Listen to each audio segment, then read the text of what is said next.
मयत रिक्षाचालक मोहन पोवार त्यांच्या मुलासह कळंबा ITI लगतच्या हनुमाननगर परिसरात राहत होते.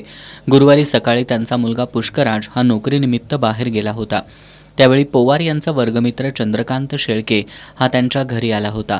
दोघे मित्र गप्पा मारत असताना जुन्या विषयातून दोघांमध्ये वाद झाला. यातून पोवार यांनी शेळके याला शिवी दिली. यानंतर शिवी दिल्याच्या रागातून शेळकेनं पोवार यांचा चाकूनं गळा चिरून खून केला. दोघांमधील झटापटीत शॉर्ट सर्किटमुळं किंवा देवासमोरील समईमुळं घरात आग लागली. स्थानिकांनी आग लागल्याचं लक्षात आल्यानंतर पोवार यांच्या घराकडे धाव घेतली. त्यावेळी त्यांना पोवार यांचा गळा चिरलेला आणि अर्धवट जळालेल्या अवस्थेतील मृतदेह आढळून आला. या घटनेची माहिती मिळताच जुना राजवाडा आणि स्थानिक गुन्हे शाखेच्या पोलिसांनी घटनास्थळी धाव घेतली. पोलिसांनी स्थानिकांकडील माहिती आणि क्लोज सर्किट कॅमेऱ्यांमधील चित्रीकरणाच्या आधारे अवघ्या 4 तासात संशयित चंद्रकांत शेळके याला ताब्यात घेतलं. त्यानं पोलीस चौकशी दरम्यान शिवीगाळ केल्याच्या रागातून मोहन पोवार यांचा खून केल्याची कबुली दिली आहे.